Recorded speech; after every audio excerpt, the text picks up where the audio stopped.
Hi there. You may have noticed in my last few videos, I've been wearing this little guy on my shirts. In fact, I'm wearing it right now. This is the Lark M1 Duo wireless lapel microphone from Hollyland.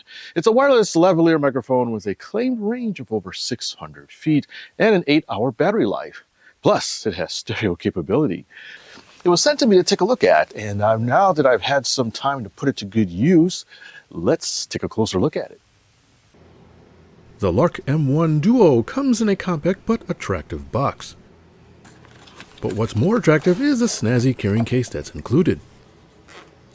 Inside is all the parts needed to get started, with everything neatly stored within, if a bit tight on space. You get a charge cord, phone jack adapter, standard stereo adapter, wind muffler, and charging module. There's also a quick start guide and a somewhat more verbose user manual. But don't worry, the system is very easy to use. So let's get into it. The charging unit is a minimalist design with a USB charging port on the bottom. Opening the hinge top exposes the microphones and receiver unit, where LED charge indicators illuminate to show the power level. The receiver is in the middle while two microphones are on the sides. They automatically charge when inserted via metal pins on the bottom. As soon as you remove them, they turn on. This is the receiver, which has a secondary USB charge port and volume buttons that also double as link and mode buttons. The other side has a power button and output jack. Lastly, a spring-loaded clip for mounting. Microphone transmitters are a bit smaller and have a power button,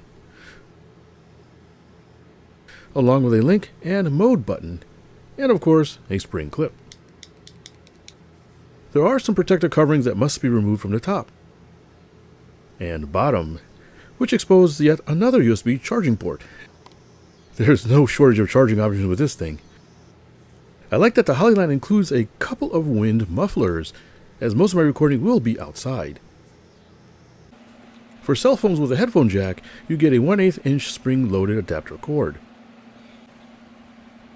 Plug the 3-ring end into the receiver and the 4-ring end into the phone.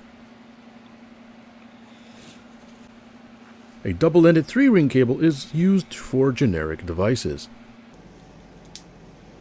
like this Panasonic camera. The clip comes in handy too. Not included is an optional USB-C adapter for newer phones. An iPhone version is available as well. The USB-C charge cable plugs into the bottom of the charge case, which I thought was an awkward location. Anyways, as soon as you remove the receiver and at least one microphone, they will try to connect to each other. Note that one light will stop pulsating to indicate a link. The mics are stereo by default, so the top light is for the left channel and the bottom for the right. Let's give it a test.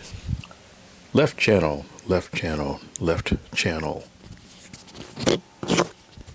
Right channel, right channel, right channel. Loud and clear. If you hold down the mode button for a few seconds, the light will change to green, indicating it is now in mono mode. Mono channel, mono channel, mono channel. Another neat feature is an adjustable output level, which there are 3 levels. Test 3, test 2, test 1. My Sony camera liked the lowest setting best. Another feature involved my old fan. Why? Well, there is a noise cancelling feature as well. Here's with it off. Now on. Really noticeable difference.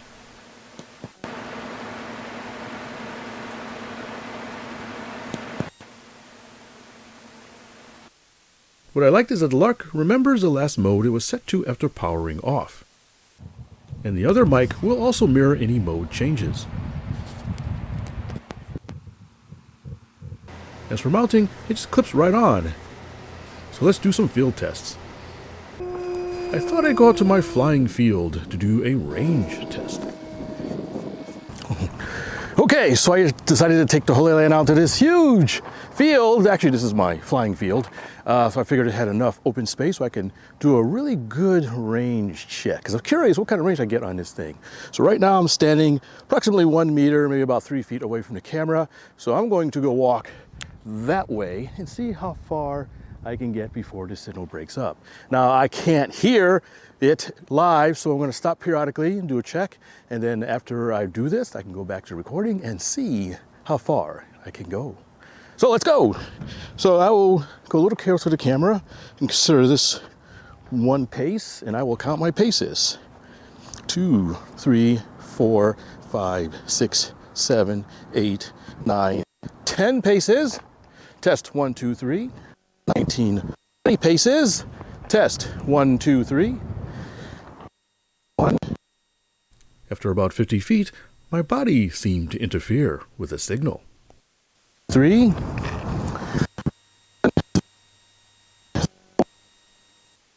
But when I turned back to face the camera, the signal was strong and clear.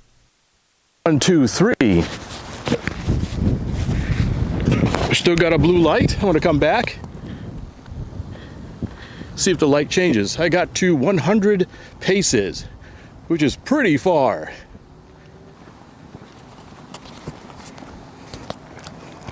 I think 100 paces, each pace being about 3 feet, so that's about 300 feet that I went.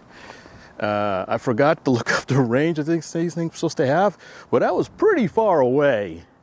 So I think that was a pretty good range test. This is open air range test, so there's no obstructions in the way, except for my body. When I turned away from the camera, my body would be an obstruction, so that'll be interesting to hear. I also thought I'd do another test while I'm out here. I just thought of it.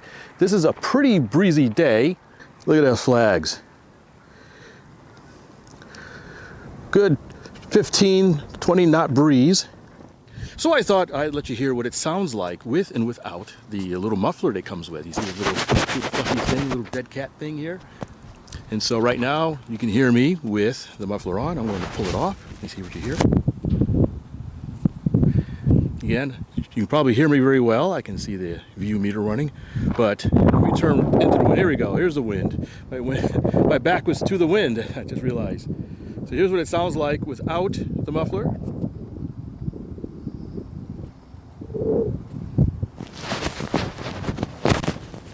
And with the muffler. A big difference. So after being literally tied to this old corded lavalier microphone, I'm really enjoying my newfound freedom of a wireless mic, especially when things go wrong when flying. Now, sound quality seems really good with a 20 to 20 kilohertz frequency range and a very sensitive sound pickup. I also didn't have any interference issues while flying with my spread spectrum radios.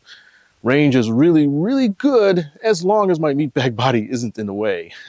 It's over 60% water, by the way, and 2.4 gigahertz doesn't really like water. Anyways, this little mic setup is loaded with practical features and an all-day run times, such that it will now be a permanent part of my videos. Hi, thanks for watching. Please take a look at the video description below for special HobbyView sales and discounts. Your purchases help support this channel. Happy modeling!